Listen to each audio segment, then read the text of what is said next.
আমাদের মেয়েদের রান্নাবান্না করতেই হবে। যতই সে তোমার মকর সংক্রান্তি আসুক, দুর্গাপুজো আসুক, কালী পুজো আসুক, যতই ফেস্টিভ্যাল আসুক না কেন, আমাদের তো রান্নাঘরে আসতেই হবে আর খুন্তি নাড়তেই হবে, তাই না? তো বন্ধুরা, সবাই কেমন আছো? আশা করছি খুব ভালোই আছে। আমার নতুন আরেকটা পরিবারে তোমাদের অনেক অনেক স্বাগত।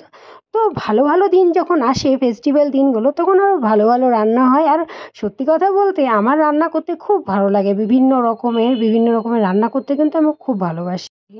আজকে রান্না হচ্ছে ইঁচড়ের তরকারি আর একদিকে ভেন্ডি ভাজা। এটা হচ্ছে কালকে রাতে বানিয়েছিলাম কুমড়ো আলুর ছক্কা, সেটা একটু রেখেছি, কারণ ফ্রিজে রেখে দিয়েছিলাম, কারণ আমার মেয়েটা না খায়নি, তার জন্য মেয়েটা খেতে চেয়েছিল, তার জন্য ওর জন্য রেখে দিয়েছিলাম। ও খাওয়ার আগেই ঘুমিয়ে পড়েছিল।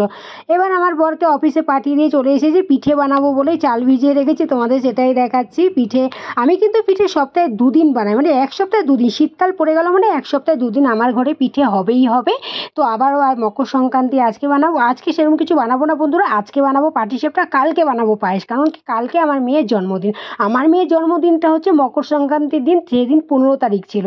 তাই এবার তো 14 তারিখেই মকর সংক্রান্তি পড়ে গেল, ইংরাজির আর কি। তো আমি চলে এসেছি, আমার সব ঠাকুর পুজো দেওয়া হয়ে গেছে দুপুরবেলা। তারপরে আমি এখানে চলে এসেছি বন্ধুরা, একটু ফুলকপির বড়া বানাচ্ছি।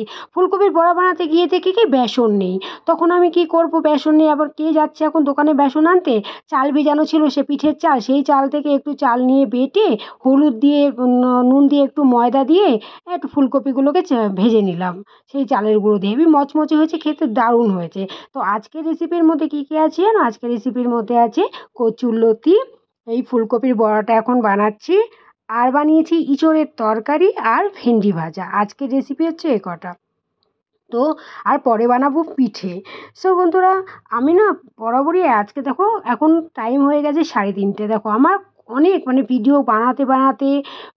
বানানো, এডিট করা, এই সমস্ত করতে করতে এতটাই দেরি হয়ে যায়। এভরিডে আমার দেরি করেই আমি খাই, আমার মেয়ে বরের সবার খাওয়া যায়। তো আমার ভাতের থালা সাজিয়ে নিয়েছি বন্ধুরা।